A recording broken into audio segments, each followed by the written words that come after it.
Ki jai, Shri Bhakti Devi ki jai, Srimati Tulsi Maharani ki jai, Gaur Premanande, all glories to the assembled devotees, all glories to the assembled devotees, all glories to the assembled devotees, all glories to Shri Shri Guru Gauranga, all glories to Srila Prabhupada, Harinam Sankirtan ki jai.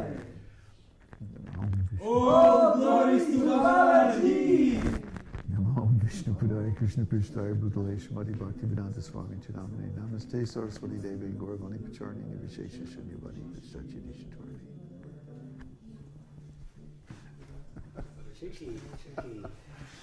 You must have a secret plot amongst yourselves to do that every time a little louder, right? Wait a little longer and a little louder.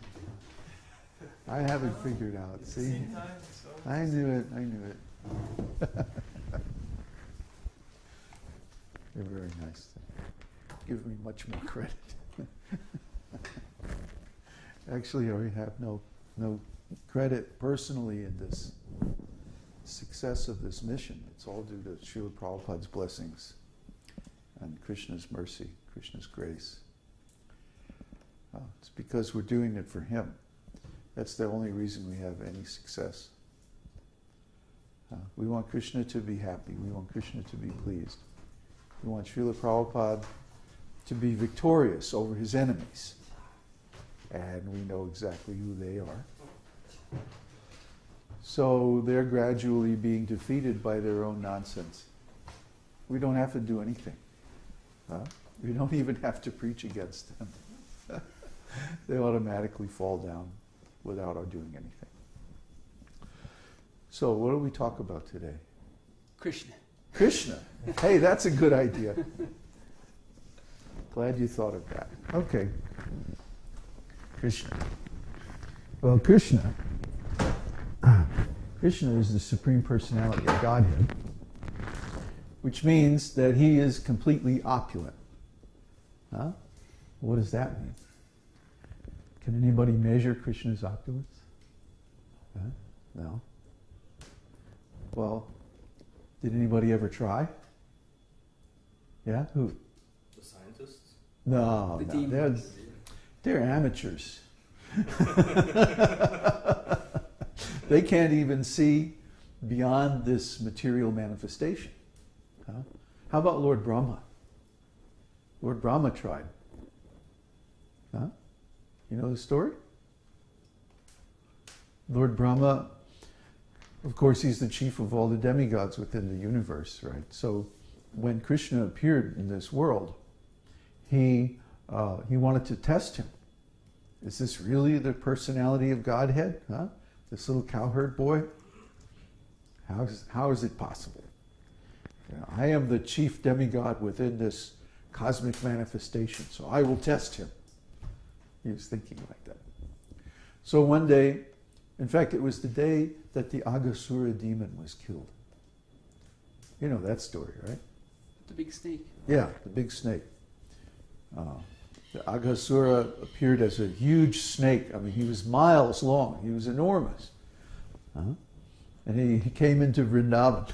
Krishna is playing with his cowherd boy friends. And he just laid down in the path. This long snake with this big mouth. And Krishna saw him and went, what is this? His first reaction was he was amazed at the material energy, what the material potency is. Because this is my material potency. Like, wow. He was just like astonished. And then all his friends went, oh, another demon. Yeah, we know this game. Krishna's going to kill him. Yeah. So they all walked into the demon's mouth. The demon's standing there with the big snake with his mouth open. And the cowherd boys just walked right in. Come on, Krishna, let's get another one, yeah? Chalk up another demon.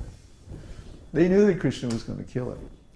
So Krishna watched all his friends entering the mouth of this huge snake. He goes, what am I going to do now?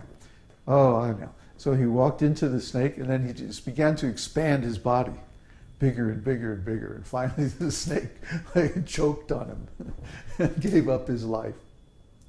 And so then Kṛṣṇa and the cowherd boys came out, and they went to their usual lunchtime place on the bank of the Jamuna. So at this time, Lord Brahma came down, and he was looking over the scene. And he says, I'm going to try a trick. So he led the calves farther and farther away. And so Kṛṣṇa and the cowherd boys are taking lunch, and they go, hey, where did the calves go? And Kṛṣṇa, being the all-merciful Supreme Personality of Godhead, said, well, don't you worry about it. I'll go get the calves, and you could finish enjoying your lunch. So Kṛṣṇa went off to find the calves, and he couldn't find them. They were gone. He said, wait a minute, what's going on here? And then he went back to the Jamuna, and his boyfriends were gone. Huh?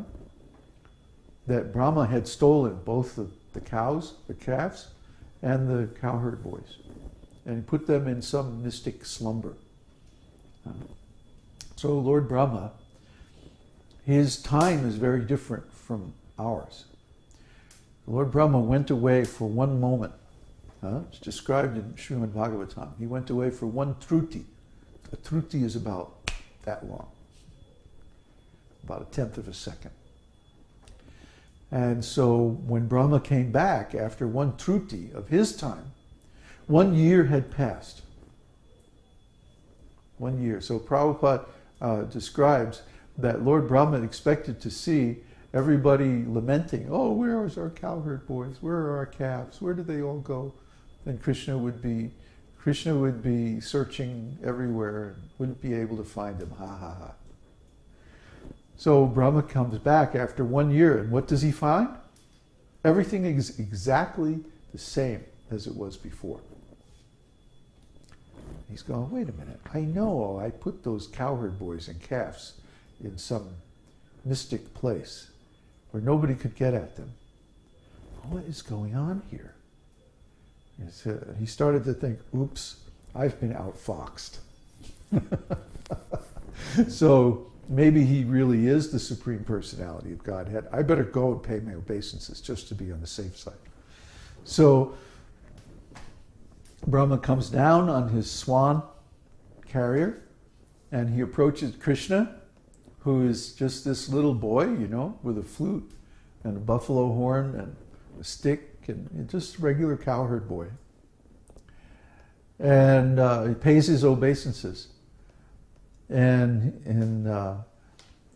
when he lifts up his head from paying his obeisances, Kṛṣṇa decided to play a little game with him. So first of all, he revealed how all the calves and cowherd boys were not the original calves and cowherd boys, but they were his Vishnu expansions. And so he showed Brahma how all the Vishnu expansions were coming out of his body, complete with the Vaikuntha planets and all the opulences of the spiritual world, and so many thousands and millions of unlimited expansions coming out from his body. And then withdrawing them into his body again, and then expanding them again, and withdrawing them again into his body. The body of this little cowherd boy, Govinda. And of course, Brahma is like completely amazed and bewildered. What is this? Where do all these Vishnus come from? Because Vishnu is his father. Brahma is born on the seat of a lotus flower, which emanates from the navel of Garbhodakshai Vishnu. So he's used to thinking of Vishnu as his father, and now here's unlimited Vishnu forms expanding from this little cowherd boy. Oh boy. An Excedrin headache number 108. How is this possible, right? So then, it's not over yet. Then Lord Kṛṣṇa calls for all of the Brahmas from all the different universes. And they all come there and pay their obeisances at the same time. And Lord Brahma was just completely bewildered. He had no idea what was going on. He had no idea. Some of these Brahmas had 10 heads, and some had 100, and some had 10,000, a million, 10 million heads. And of course, our Brahma only has 4 heads. So he was completely bewildered. And then when they disappeared, he very humbly approached Kṛṣṇa, offered his apologies and his obeisances and like that. And Kṛṣṇa just stood there with his flute like a little cowherd boy. What's going on here? Oh well, another day in Vrindavan. So the killing of